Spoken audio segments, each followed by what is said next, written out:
The night may be long and the dark may be deep, but the answers are there to be found. Whether it's the normal, the abnormal, or the paranormal, you're in the right place. Let's go beyond reality. I feel a little bloodied. I happened to spend a few minutes watching the presidential debate between Vice President Joe Biden and President Donald Trump, and talk about a bloodbath, a boxing match. I don't know what the metaphors are. All I know is, man, it was it was brutal for the few minutes I got to watch it anyway.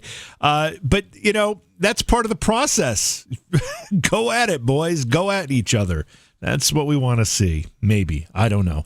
We've got a great show for you tonight. We're going to be talking about past life experiences, particularly with two people who have a shared past life history. David Bettenhausen and Carla Bogni-Kidd will be with us. They'll be talking about the fact that through meditation, they discovered a portal to past lives and a whole new path to better living. Their journey has taken them through 29 past lives together. Along the way, the two of them learned a lot about themselves. They learned a lot about God, and they learned about why we reincarnate over and over. So that'll be our discussion tonight. Looking forward to that. It'll probably be much more civil than what was happening on the television just a little while ago. A couple of news stories that came to my attention that I wanted to bring up. In fact, I was going to bring these up yesterday, I think. I'm not sure if I had them both ready yesterday. I just forgot to. But many of us watched the Netflix series, the docu-series called, I think it was called Tiger King. Is that what the name of it was, with Joe Exotic and all that? And one of the lingering questions from that program was that what happened to Carol Baskin's first husband, right? I mean, there were a bunch of questions for sure. That wasn't the only one. But that's one of the ones that keeps surfacing, especially because she was on, Dancing with the Stars or something like that, I guess. I don't watch those programs, so I'm not entirely sure, but I think that's what it was. And people keep saying, in a whispered sense, what happened to her first husband? The circumstances are a little strange. He just disappeared, et cetera, et cetera. Well, it turns out investigators, and now we're talking about private investigators from what I understand here, have gotten the ability to use cadaver dogs to go search Carol Baskin's missing husband's lake house. That's according to a retired detective who has been undergoing or overseeing, I guess, the look into this particular disappearance of her first husband, Don Lewis. Apparently, more information is coming to light since the airing of the Netflix series that points to maybe some foul play. And, of course, that has been for a very long time the assertion, at least for those people who don't believe Carol Baskin's story. Joe Exotic was one of those people, in fact. However, he's in jail. But anyway, they're gonna take cadaver dogs, if they haven't already. I'm not sure when they intended to do this, to the area near the lake house of her ex-husband, her missing husband, who disappeared in 1997, I believe it was. And although it was 23 years ago, they still think they might be able to get some answers with these cadaver dogs. And they also have additional testimony coming forward. Now that the investigation has opened up again, they've got people who are coming forward and talking about the case. And it may completely upend what's going on here in the investigation and the formally closed case of the missing husband of Carol Baskin. So we'll see how that goes. We'll keep tabs on it as best we can. I'm sure it'll make big news if anything is uncovered or discovered. The other thing I wanted to talk about briefly, too, is there was a woman who was determined missing 2 years ago. And just the other day, she was actually discovered alive, drifting at sea. And she was discovered by some fishermen. Now, her story is a varied one. And the first thing I thought is, wow, this is kind of like a real-life Castaway. Tom Hanks and a Wilson, all that stuff, Castaway situation here. But it appears that's not quite what it is. She was not drifting at sea for 2 years. I can't imagine anybody surviving that, of course. But she was been on the run for a long time, and somehow she ended up on a flotation device in the ocean. So, again, more information will be coming to us about that particular case, but it was pretty stunning footage. I don't know if you happen to catch it or not, but it was been circulating all over social media, so you probably have. Interesting stuff. It's amazing when you pay attention to what's going on in the news, how some of this really interesting stuff comes forward. Subscribe to us on YouTube. Just look for JV Johnson. Subscribe to us on Twitch. Same thing. Look for JV Johnson. Follow us on Facebook, and also subscribe to the podcast version of the program as well. Doing all those things will keep you in the loop. You'll always know what we have going on and what's up next on the program. Let's take a break, and then let's get our guests. Again, tonight, Dr. David Bettenhausen and Carla Bogni-Kidd will be on to talk about past lives. It's Beyond Reality. We've got a great show ahead for you tonight. Please support the program. Go to patreon.com/Johaw. That's JOHAW. Welcome back to the program. It's Beyond Reality. I'm your host, JV. Thanks for being here. And just like my hair grows uncontrollably, so does the audience. Welcome to all the new folks listening to the program tonight, especially if you're in our chat room. Thank you for joining us there. Please participate, send your thoughts, communicate your ideas. We love to see that. If you've got questions, please put them in the chat room as well. I try to keep up with those as best I can between me and Eddie. We do the best that we can. We don't always see them, so you might have to post them a couple of times because sometimes the chat room moves rather quickly and we don't catch all of the questions, but we will try. Tonight we're going to be talking about past lives. This is something we've addressed on the program a few times, and it's always interesting and we always learn more. And this is a particularly unique approach to this discussion. We've got two guests with us tonight, Dr. David Bettenhausen and Carla Bogni-Kidd. They're not just past life experiencers, but they've journeyed through 29 past lives together. It's always a little bit confusing. We have two people on, but we're going to make this as easy to follow as possible. David and Carla, welcome to the program. Great to have you both with us tonight. Thank you. It's great to be here, JV. So just before we get into the meat of the discussion here, I want to mention you have written a couple books about your experiences, including The Gift of Past Lives with Mother, Isabella, God, and Elizabeth, and Hell, No, Reincarnation with Mother, Isabella, God, and Elizabeth, and your website is thegiftofpastlives.com. I'm not sure where to start with this other than maybe trying to understand exactly how it all started for you two. Okay. Well, back in 2014, I asked Dave a simple question. I said, do you want to try to meditate? And what was going on in our office, the medical office that we worked in, I was Dave's office manager, and he was still practicing at the time. He was a physician, and he was really stressed out. We were implementing electronic medical records. He was very grouchy, very unreachable. Normally, he's like Fred Flintstone or Yogi Bear. So him being like this, I knew we had to do something. So I asked the question, and he agreed.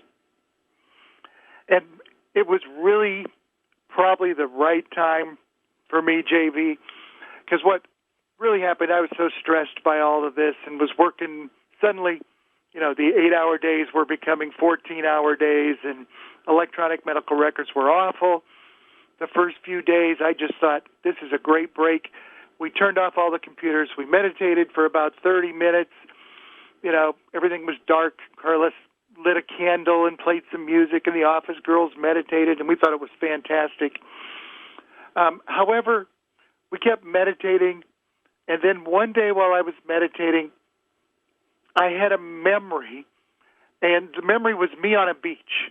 It was from 1962, and that's going to slightly give my age away because I was 3 years old. My father went to graduate school. We lived in Nebraska. We traveled all the way across the country to Boston. And when I was telling Carla and her sister, Paula, they both looked at me and said, when were you in Boston? Because they were raised in Boston. And I said, and was telling about my dad and the graduate school thing. And the subject had really never come up. I had never really remembered this memory until that day. But I started to tell him the memory. I was running on the beach in Boston. I'd never seen a beach before. And I saw the Ferris wheel in the background and a big roller coaster. And they looked at me and they said, you were on Revere Beach in Boston. And I said, well, I don't know what beach it was. I'm 3 years old. And I said, I just remember this day because I was running on the beach. And as I was running, this little girl came over and pushed me down, sat on my chest, gave me a kiss on the forehead. I was appalled because I was 3. Then she jumped up and she put both hands on her hips. She had this angry-looking face. She had a 2-piece blue bathing suit with little ruffles on it and a little pot belly hanging there. And I heard her mother say, "Carla, this is not how young ladies behave." Yep, that was me. But Wow. I did behave like that apparently back then, and I was familiar enough with him to push him down and plant one on him. Now, you've given us a lot of information already, so I just need to break it down a little bit so that we're all following the story. This came to you, David, during a meditative session. You were meditating, right? And this memory came back to you at then. You remember this incident when you were 3 years old, but Carla was working for you or with you at the time, and you didn't recognize this was the same person that you were ultimately going to remember you had met all those years ago, right? That's exactly the case. We never kept in touch. You know, it was this one-day memory, and it was 36 years later that I had finished my residency and walked in and bought the practice that she was the office manager. Now, that's not all. Let Carla finish the rest of this story. Okay. Well, the only reason I remember this particular day is because we were from a good Catholic family. We had 5 daughters. I'm the youngest. And my parents didn't have a car. They would get separated and then back together, separated back together. Well, we were together that day. They got 2 cabs and took us to Revere Beach. And when we got there, for whatever reason, I did not have a bathing suit. Everybody else had one but me. So we went across the street to one of those souvenir shops, and I got my first 2-piece blue bathing suit with ruffles, and I was ecstatic, not just because of the bathing suit, but because my family was together, and that seldom happened, and it stuck with me forever. So when Dave started to talk about this, a chill went up my back. I remembered that. I didn't remember him until just a couple of years ago when I was regressed and I saw the whole thing again. When it came back to you, were you also in a meditative state? I was having regression therapy. So yes. You were having regression therapy. Now this, again, if we're following the story properly, this was not a past life for you. This was this life. That was this life. Correct. And but you were both very young children at the time. Yes. And probably had completely erased it from your mind. Not necessarily erased it. It's just things you don't necessarily remember You just forget. like that until this coming together. How long had you worked together before you had these sessions and meditative situations where these memories came back? Had you been working together for a while at that point? Well, Yes. yeah, we'd already been working together for almost 16 years. Oh, wow. We've been best of friends now for 22. And apparently we met when we were 3 and 4, and we didn't really remember it till this. And so, that alone was kind of strange for us, and we were like, wow, this is kind of interesting. And then here's what starts to happen, because I keep meditating every day because it's made me a happy, nice doctor again, and everybody's not complaining in the office, and we're all surviving the medical record change, and every morning I'm coming in and meditating, and every night when I go home I meditate. So one evening as I was falling to sleep and I was meditating again, I saw myself in a dark alley. There were men surrounding me. I saw Carla, or what sort of looked like Carla, standing in the alley watching. Now I knew it was her more because she has these steel blue eyes, but I saw the eyes. She looked different. She was young, blonde, dressed like a flapper. And then I felt this thud in my chest and pressure on my chest, and I fell backwards. And I realized that I'm being shot. I'm thinking I'm having a dream. Everything went back, but everything went black. And then I actually fell out of bed, hit my nightstand, knocked off the lamp that was on the bed. And I thought, I've got to tell her about this, because this is even more bizarre than the memory that I had about the beach. So the next day I started to get some details while we were meditating in the morning, and I started filling her in on what I had had in this dream or this meditative memory. And I learned that she was a flapper. Her name was Ruby Donaldson, and my name was Jonathan, or JJ. And I kind of explained these things to Carla, and over the next few months, we kept getting more details about a life in 1925 where her name was Ruby, that she was born in Bullock, Georgia, and had been moved to Chicago. She worked for some mobster named Angelo, which I had never heard of. And apparently Ruby and JJ met at Angelo's wedding.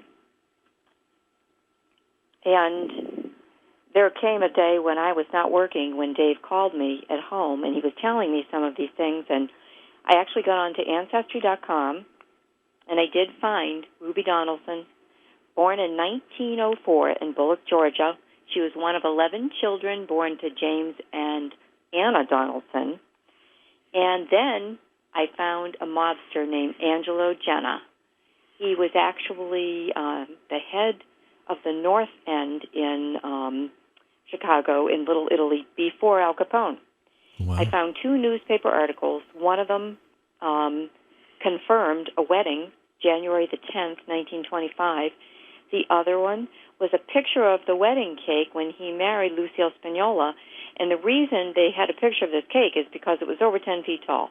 There were like over 3,000 mobsters at this wedding. It was a big one. Wow. So we had some solid evidence. Yeah, so again, just again, to make sure that everybody's following along here, David, you had this this vision or memory or come to you while you were meditating again, and again, this was something prior to this life this time. You had all these details. You presented them to Carla. Carla, I'm assuming you were amazed at the time, but then you did some research and you were able to corroborate it. Oh, I wanted proof. Yeah, she didn't believe it, and I actually thought that potentially, again, I'm a doctor, and I thought maybe I was crazy, losing my mind, and all this stuff medical records had gotten to me. Sure. So did you? I may have missed it when you were telling the story, but when you had this vision, David, and you said you were you were shot, and you saw Ruby. Did you know at that point that was Carla? I knew that was Carla. It was definitely Carla, and I have to even kind of tell you that as this went even more, we would do more meditating, and then there was a day when I actually came into the office because I would learn another scene from this life, and I saw the scene where we met at the wedding, and that I walked her home after the wedding, or the next day actually, because I invited her to go to breakfast, and then I invited her, wanted to see her again, and I came in and I was trying to explain the conversation and everything that happened with Ruby and JJ, and as I was talking to her, I literally felt like I became JJ. And as I'm having the conversation, what blew me away the most is Carla started to answer the questions like she was Ruby. She had the exact same memory. She knew the next line before I asked her the question. Well, Carla, did you you mentioned having regression therapy sessions. We were talking about that in the prior question that I had asked and the answer that you gave. Were you doing that for some time leading up to this? Had you been having these sessions regularly? Never. You had not. My first regression was only 2 years ago. Oh, this wow. was all done through spontaneous memory and through meditation. So when David presented this story to you about a gangster and a wedding and all this information, did it ring familiar to you at the time? There's a lot of things in our subconscious world. Interesting to me that twice in my adult life, once going to a costume party and once going to a murder mystery dinner, I dressed up as a blonde flapper. Isn't that funny? Of all that the is things funny, I could choose, that's what I chose to be. So apparently, I remembered some of it. It just wasn't real obvious to me. And of course, we found out later that my boss, Angelo Genna, was actually my first husband in this life. In this life? In this life. Wow. That's going to lead to a whole bunch of questions that I've got later about, groups of people that kind of travel through lifetimes together. Oh, yes.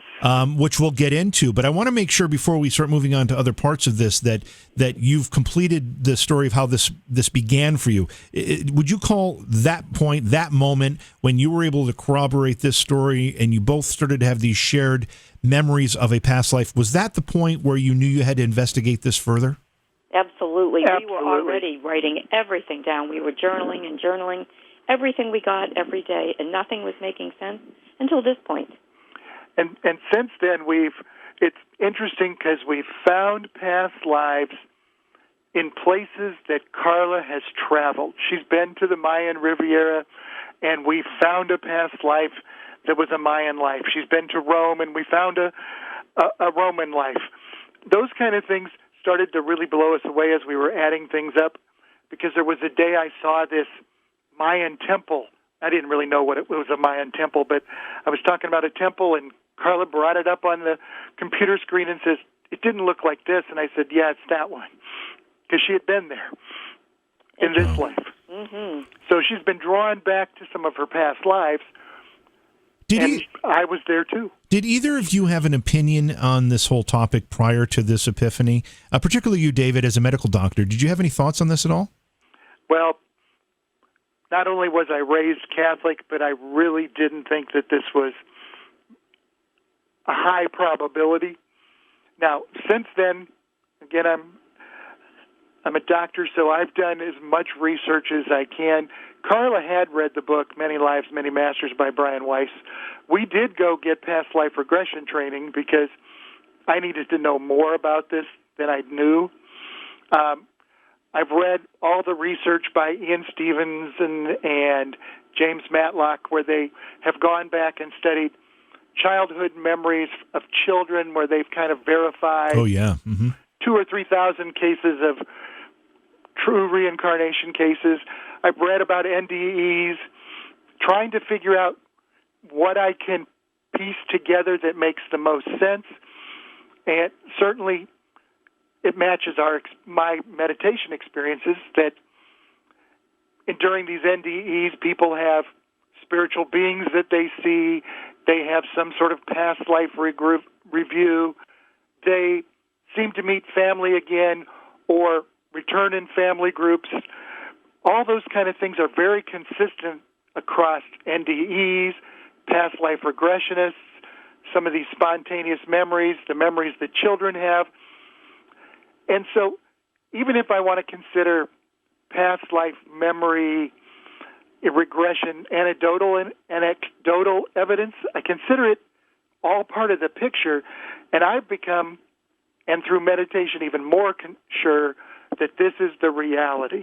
Mm-hmm. I'm going to follow up on that in just a second, but Carla, before I move on to that, what about you? Did you have any preconceived notions about this before you started to uncover it? Well, I was raised Catholic, but I never just believed what people told me. It didn't make sense to me that we just, we're born, we try to do the best, and if we don't, we go to hell. If we do pretty good, we go to heaven. None of that made sense to me. I thought there had to be something more to the big picture. And reincarnation to me made sense. It made sense to me. So I've been reading about those things, for years, but never had any proof until now.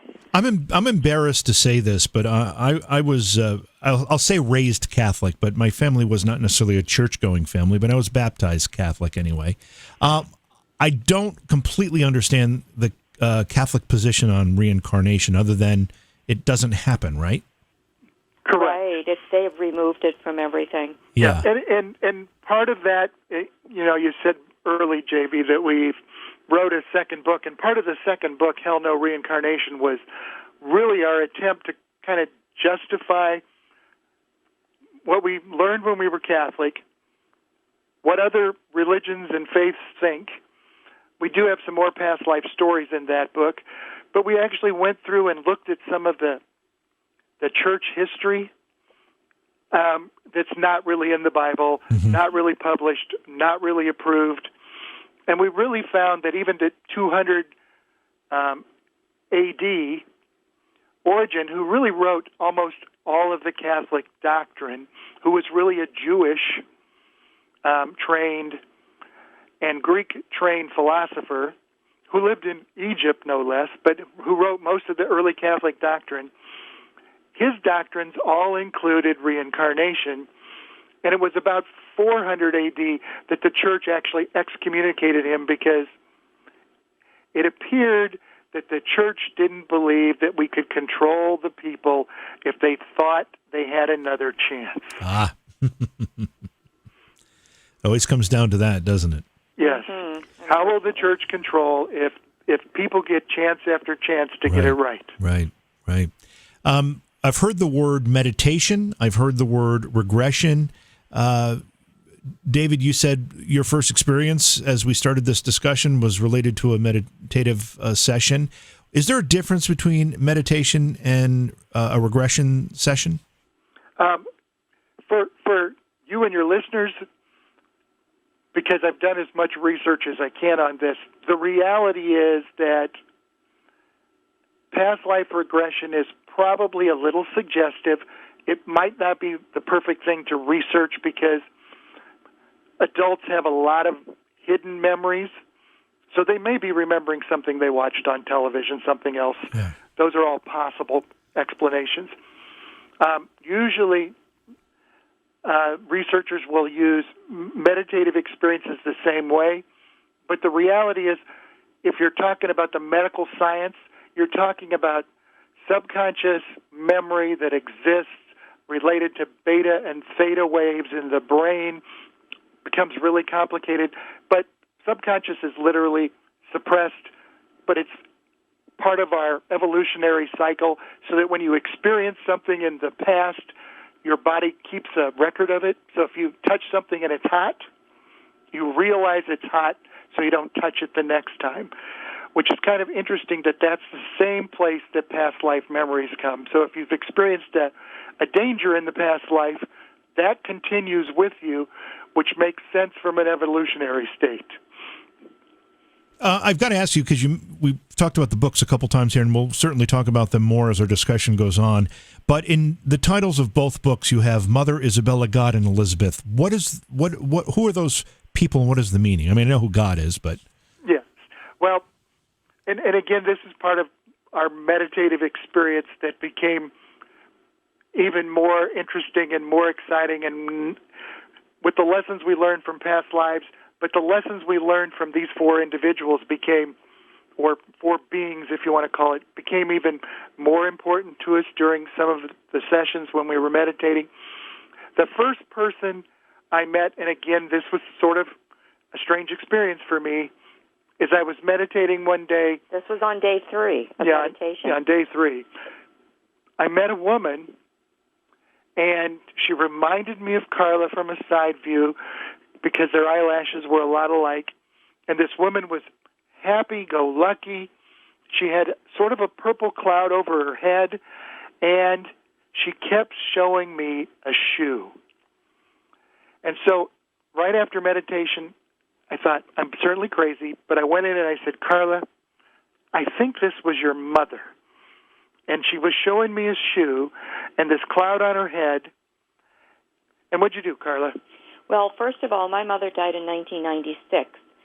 Dave did not come to buy the practice until 1998. He unfortunately never met her.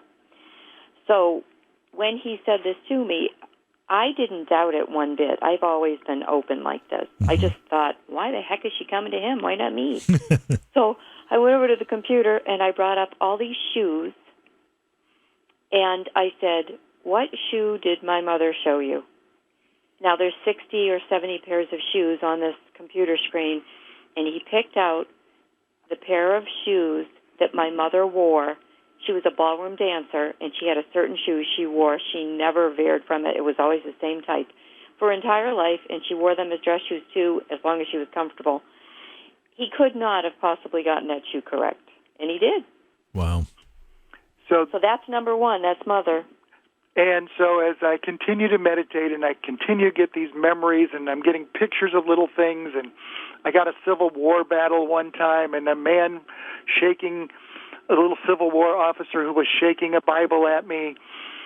And then I started to have this other woman show up, and I can't say anything except that she kind of reminds me of Carla, because Carla usually tells it like it is.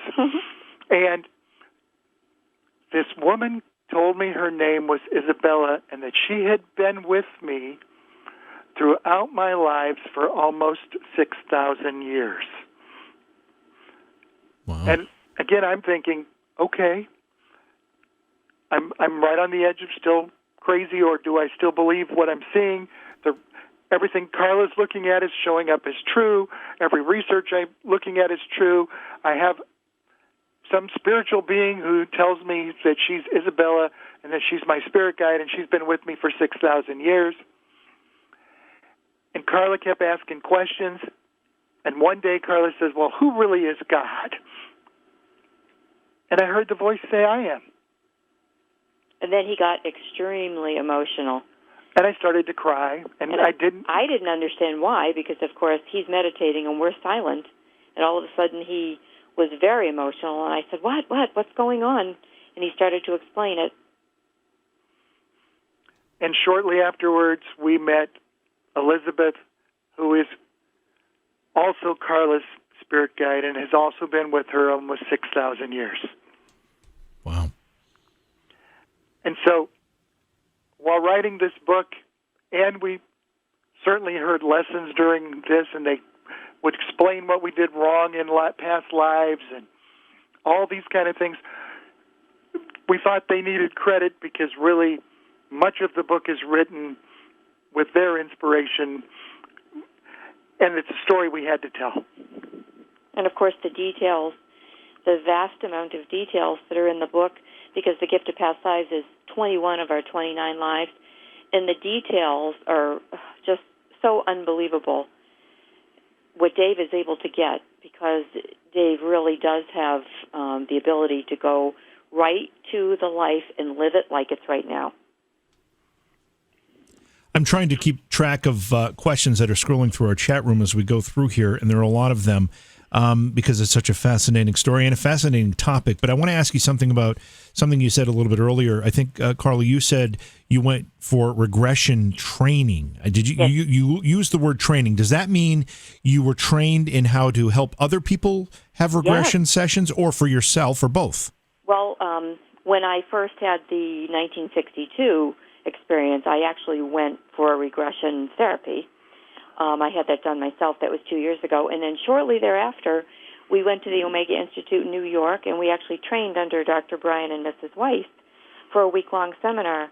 And there were people from all over the world. Interestingly enough, the United States is very behind on this subject. There were people from Chile, Japan, Italy, every country you can think of. And a lot of them, their hospitals would send them to learn this. And their social workers, a couple of them had come, like from Chile, for instance, to learn regression therapy to help end-of-life patients. I mean, they're all on board with this. They understand that it's something real, it's something true. But in the United States, we're all so afraid to, think that it could be possible. Yeah. Why not? Why wouldn't God have given us something like this, like a loving parent give us opportunity after opportunity to get it right, instead of just saying, nope, you didn't get it right, go to hell? We actually had the day that God jumped in and said, there is no hell, because it was God's plan from the beginning that you would get chance after chance after chance to learn and grow and then return home. And that's part of the lesson even in the book. And people always ask, well, why would that be? And you'll probably get into this because everybody who's done past life regression ends up talking a little bit about free will. Well, the reality here is, if you don't have free will when you're back here on this earth, you can't choose to love, because the choice to love can't be forced, can't be out of fear. And so God wants you to make a choice to love each other, God, everyone, because that's really the message and that's the lesson that we all have to live through in this life. You said that God came to you during one of the regression sessions. Did God come to both of you simultaneously? No, it was actually during meditation. Oh, during meditation. During meditation. No, it's today. Well, actually, yes, God did come to me once, but at a different time. And by the way, this is not unusual. On a lot of the reincarnation sites that we are part of, and we listen to other people, God talks to people quite a bit. It's not unusual. Yes, and there's this is another one of those sort of religious moments as we've been trying to study. Mm-hmm. There is no time frame, even though it's always been sort of taught in the churches that there became a time when God quit talking to people. Well, the truth is, God continues to reach out to us, and in fact, spirit guides are really God's direct extension to each of us. So we each have a spirit guide that's directly connected so that we can get information or learn lessons. And for some of us, it's really that little voice in your head. But if you start to listen, meditate, that little voice in your head can become a connection that's more directly related. And I hate to say this because church is for fellowship, but I think you can reach God directly, one person to God.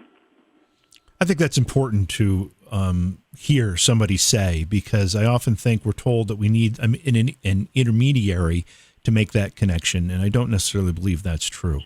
I want to ask you about karma. Karma is a word that my understanding comes from an Eastern philosophy and an Eastern religion. However, you use it here, and it's used more and more frequently to transcend religions. Tell me how karma fits into this concept of past lives. Dave, you should tell him about the 5 simple rules, because that leads right into karma. All right, we'll tell him. So that during our meditation, we've really, and from Isabella, we've learned 5 simple rules. The 5 simple rules are: live without conceit, without jealousy, without selfishness, always be forgiving, and always love. And the real issue there is that anything that makes you more loving, or decisions that are made loving, decrease your karma or overcome your karma. Those decisions made or intentions made that are jealous, selfish, conceited, or unforgiving end up causing negative karma. So if you're not compassionate with your fellow man, or you're mean to your fellow man, or however you'd like to look at that, we kind of discuss good and evil as really concepts that we don't really like. It's positive or negative. It's really positive or negative. And so if you have negative experiences that you're causing to others, you're going to build up some negative karma, and you may have to experience some of those things in your next life to overcome them, so that you will show compassion to those people that feel that. It's kind of been interesting as we've been going through this. There's a series of lives where we're Viking and we're fighting the Scottish, then we're Scottish fighting the English, then we're English the next life fighting the Scottish again, and then actually there's the Vikings at the Emma of Normandy time come in and are fighting with the English, join with the English, and then they fight back against the Scottish. And what the lesson we learned is that in all reality, we live on every side of every issue. Mm-hmm. So we're literally fighting ourselves. And that's part of what this karma is about. And the 5 simple rules, as we outline them in the book, we actually tie them to each of those 21 lives, and we explain what we did wrong in every one of our lives and why we came back another time, because we didn't get it right, obviously. We've been here for 6,000 years. So you were able to recall enough detail through your regression sessions and your meditation about these past lives that you could actually determine what you did wrong, what you had to necessarily correct for in the next life? Yes, and with the guidance of Isabella and Elizabeth, we've written that after every story, so people can read it and say, "Oh wow, they weren't very nice. They did this, this, and this. No wonder they came back. Or, it doesn't paint us in real positive light, but everybody's been a saint and a sinner. Yeah, yeah. And these experiences and these regression memories that you were able to find from deep within you, is it always together, both of you together in these, or do you have very individual lives and then ultimately come together? Well, We have our own. Dave meditates and I meditate, and we see different things. Yeah, I've had 42 lives. Carla's had 34. However, we have found each other in 29 of them together. Oh, wow. Okay, so when you say 42 lives, is that because that's all you've been able to remember through your meditation at this point? Could there be more? No, I think that's all. That's what Isabella has told us. Those are the 42 lives I've experienced. We have the names, where we lived, when we lived, our astrology sign, and what we died from, specifically in every one of our lives. Oh, wow. I want to go back to these 5 simple rules again for a second, and this concept of karma. You basically described them in its simplest terms, saying that, as you treat somebody, you're going to be treated in the next life or at another time. So if you bully somebody, expect to be bullied in your next life so you can experience what you put someone else through. So as you learn from those experiences, as you go through these lives and you start to learn from that process, what is the ultimate outcome? Once you've gone through all these life's lessons and these many lives in succession, what happens at the end? Do we know? We know a few things. So we do know that when you're finally done and you've learned all the lessons, God welcomes you back home.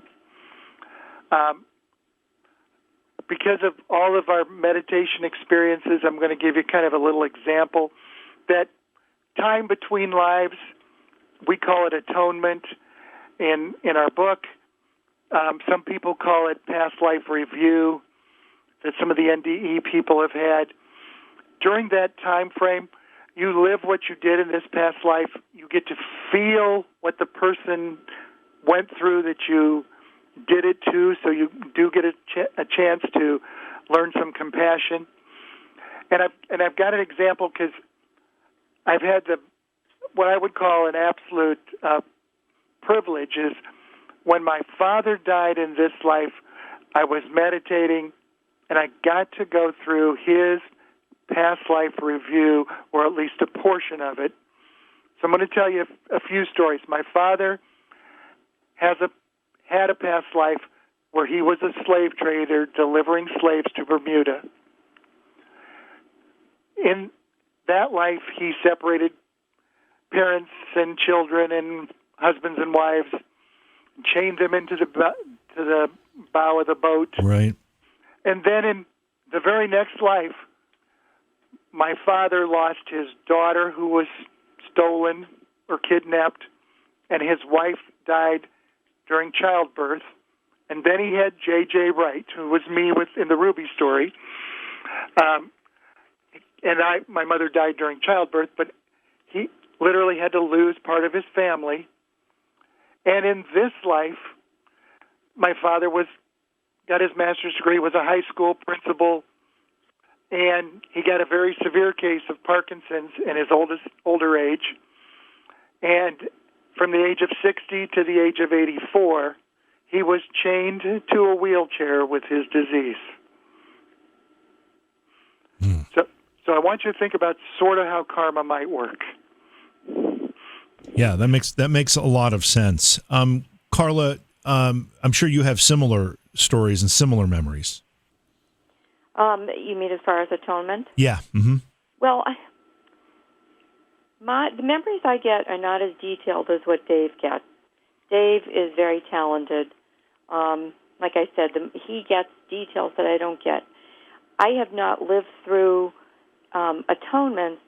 I actually, though, did witness one day, I was laying on the couch, and I was kind of in and out of meditation, and I heard a man say to me, "We're sorry for what we did to you." And I said, "Okay, I heard that. Who are you?" And I called Dave, and I said, "This is what I just heard. Who was it?" And he said, well, it was your father. Your father was getting ready to come back to be reincarnated. And one of the things that they must do, and they hope that they do it for the right reasons, is they have to apologize to those that they have caused harm to. And in my life, when my parents finally did get divorced, my father didn't keep in touch with any of us girls. He was not a good father. And it really, what daddies do to their daughters, it carries on. But that was during his past life review, and that was something he had to do. That's a really nice thing if people really do it. We know that he did come back, and he had a very short life, and he's now back up there again. But he did apologize to me, and that meant a lot. Sure. Yeah. We're talking tonight with Dr. David Bettenhausen and Carla Bogni-Kidd about their shared past life experiences and past lives in general, what they mean, why they're important to understand.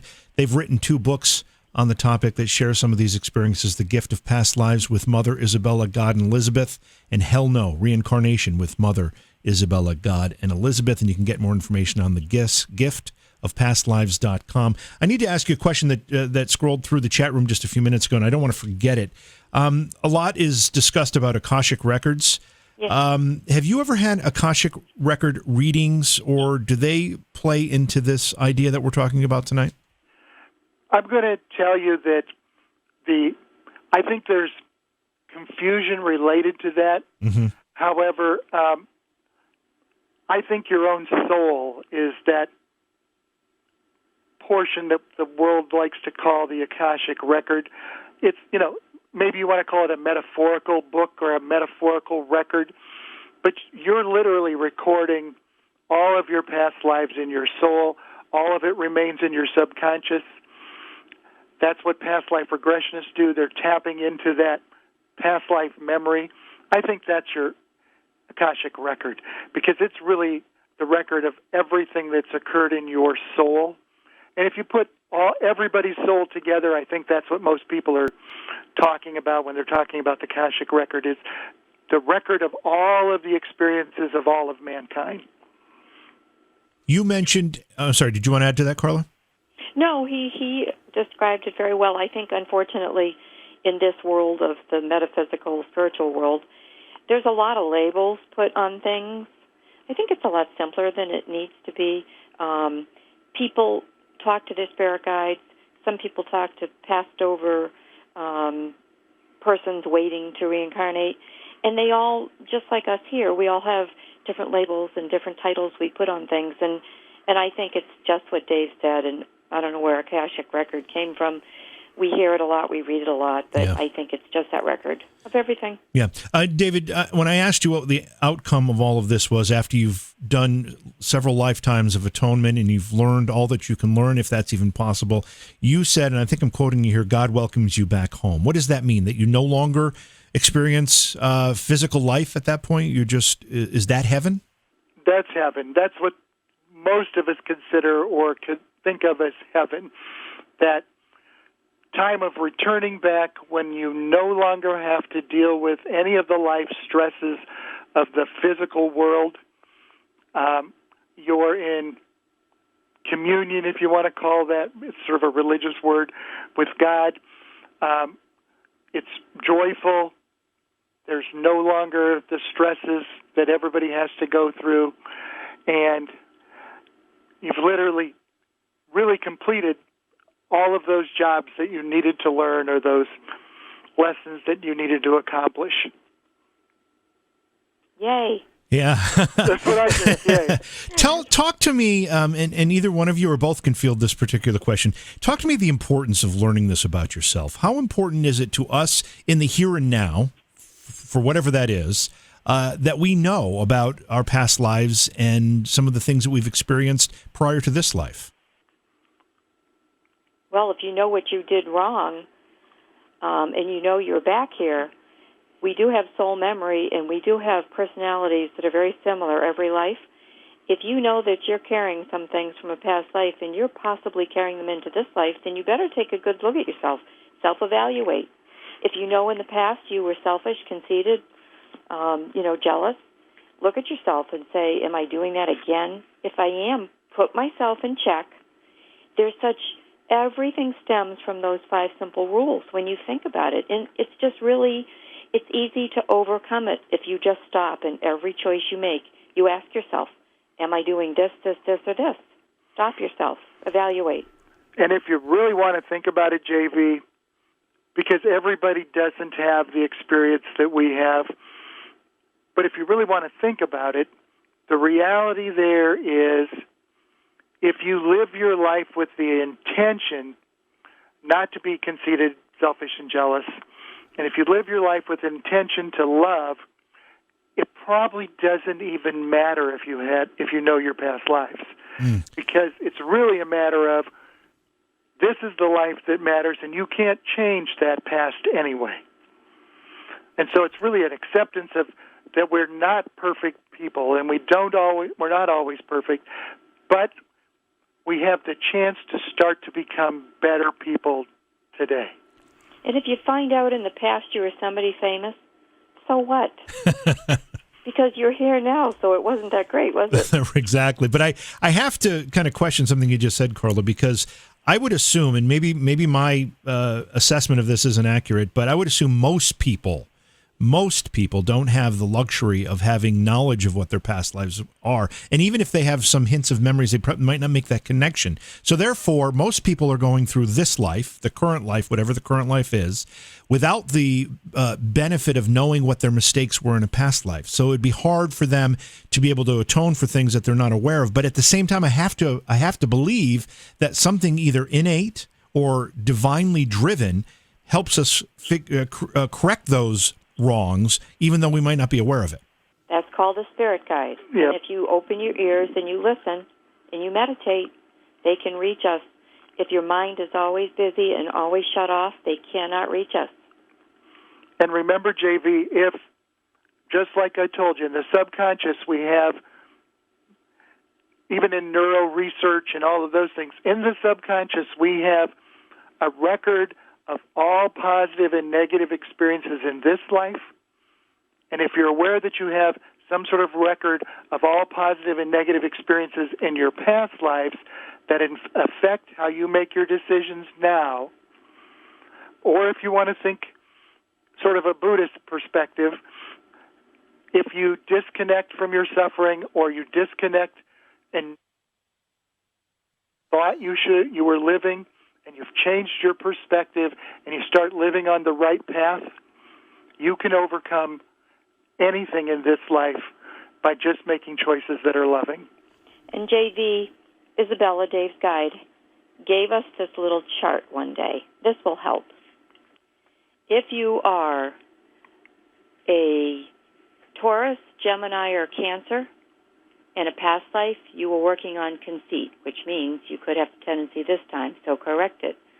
If you are Leo, Virgo, or Libra, you have a tendency towards jealousy. If you are Scorpion, Sagittarian, or Capricorn, you have a tendency for unforgiveness.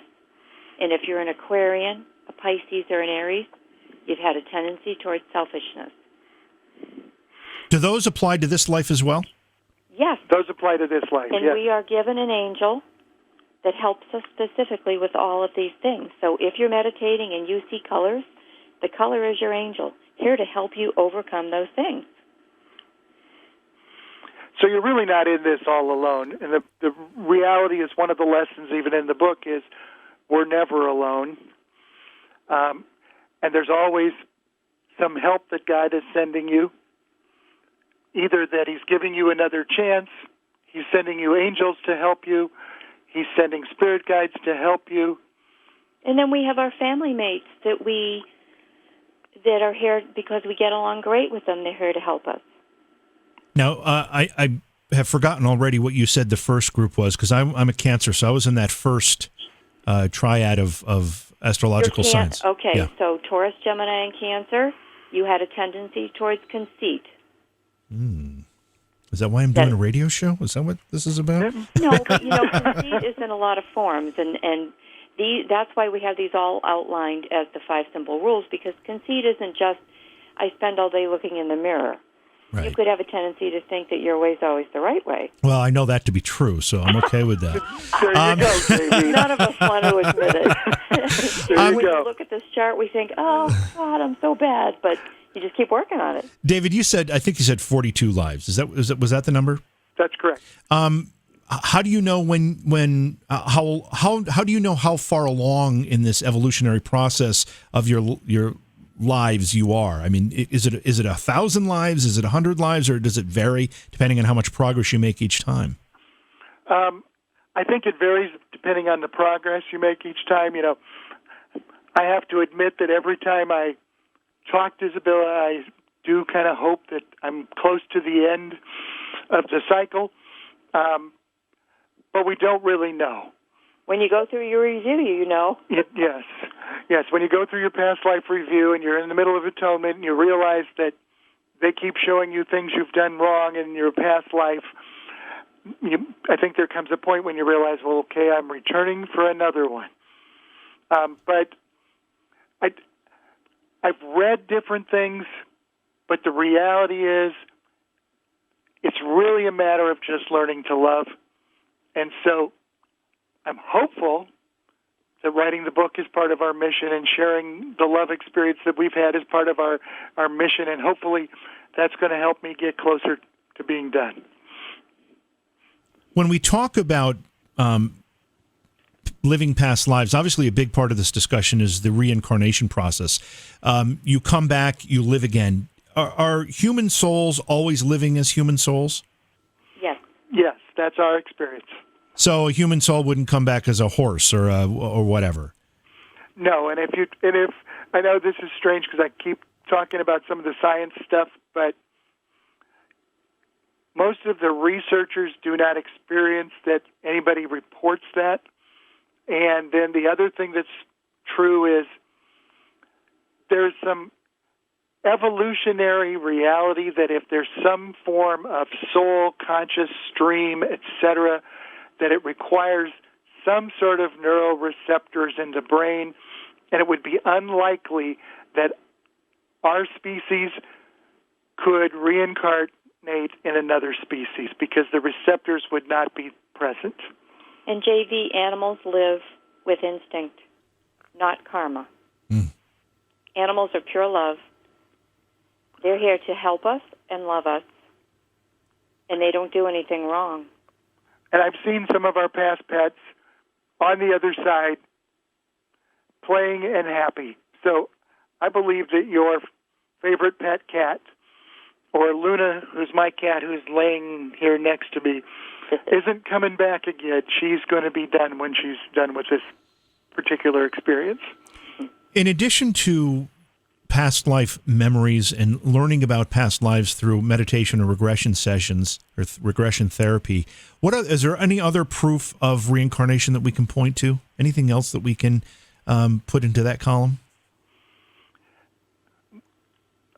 We could put a few things in that column because certainly there's multiple religions that have had beliefs in reincarnations. Most of them are Eastern religions, right, or indigenous African, Indian, American Indian populations have believed in reincarnation. Certainly these past life memories of children. I'm going to just bring up one of the stories because it's one in Ian Stevenson's book where there's a little boy and he says, do you remember when I was married to Gene Smith, let's say? And the mother looks at him like, what? Well, they find Gene Smith. And he goes back and he says, you remember when you were my wife, Gene? And then he runs up the stairs in Gene's house because he knows where the stairs is, and he runs into the bedroom, and he looks down and he says, Gene, did you ever dig up under the floorboard? Because I hid some money in there before I died. And they pull up the floorboard, and there's $4,000. Oh, wow. Now, how would a 3-year-old know Gene Smith, who lives in a community that's 35 miles away, and that there's money in the floorboard? Right. So those are the kind of stories and verified cases that Ian Stevenson and Jim Matlock talk about. And then if you look at our life, we have Ruby and JJ, and we found Ruby's birth certificates in a memory, and we found Angelo Jenna when all I heard was the name Angelo, but we found out there really wasn't Angelo Jenna in 1925. And we actually took a trip to Chicago. Actually, it was to the first Brian Weiss seminar that we went to, and while we were there, we went to Little Italy, and we were walking around Little Italy, and Dave had it in his head that he could find the apartment building that Ruby lived in. So, with Isabella's guidance, we were walking around Little Italy, and she would say, turn left, turn right, you're getting hotter, you're getting colder. And all of a sudden, I looked up across the street, and I said to Dave, look. And there was the brick building, and it said Isabella Apartments on the top of it. Oh. And we talk about a chill up the back. Yeah. Said, oh, my God. I mean, how could that be? And a friend of ours actually went back and did some research and found out that it had been there since 1899. And it had been an apartment building since that time. Wow. Yes, that's proof. You know, as people talk about these phenomena, sometimes there's discussion, and in many ways it seems to be a more common discussion that maybe we're not necessarily talking about past lives, and I want to get your opinion on this, but maybe instead we're talking about interdimensional or concurrent lifetimes. We're living many lifetimes all at the same time in different periods of time, and just sometimes there's a crossing of these dimensions and bleed from one to the other. Have you given any thought to that or looked into that at all? Okay, I'll answer that, JV, because I am currently reading every quantum physics thing I can find because many people start to discuss this issue. Mm-hmm. I think if it's not the Akashic record and past life memory, it would be more likely that it's some sort of stream of consciousness that people can tap into. I don't believe we live multidimensional like some people say. If people say time doesn't exist, but the reality is time is a measured vector in quantum physics. Cause and effect works in quantum physics. Quantum physics believes if there is parallel existence because it occurs by probability that one of two things happen, and it's really one of 1,000 things or one of 1,000,000 things, the possibilities that every split is a new universe that has no effect on the other universe, and that every universe cannot reach this universe because there's no entanglement between the opposite universe and this universe. And so even if that was the case, that there are multiple streams of lives going out in all directions, quantum physics would like to say memory is more like a wave and an energy that came from a pebble being dropped. The past is still behind you, and the future is the front of the wave that we haven't reached yet.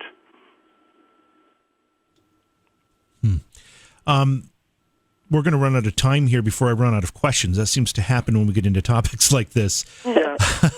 But again, I want to bring God into this discussion just a little bit because, you know, in part of what we've talked about organized religion. Some of those teachings do not work in concert with some of the things we're talking about. But yet, at the end of this, you even said, when we're done with all of these lifetimes, we're welcomed back home by God. So God does play a part in all of this, is what I'm hearing. Huge. Absolutely. And that's probably one of the most comforting things. You know, again, JB, we were raised Catholic. Mm-hmm. To just suddenly say this is an accident doesn't make sense. There is, again, I'll use the quantum physics people. There's more matter in the universe than antimatter, and it should be exactly equal. There is order in the universe when there should be entropy and chaos. There is evolution occurring faster than would be predicted by scientists. There is some driving force toward order that exists, and my experience is the driving force and the order is God. You have 2 books currently out, The Gift of Past Lives and Hell No Reincarnation. Do they have to be read in a particular order? No. No, I don't think so. I think they can both stand on their own. And if you had to offer basically, a couple sentences of a description of each of them, how would you do it?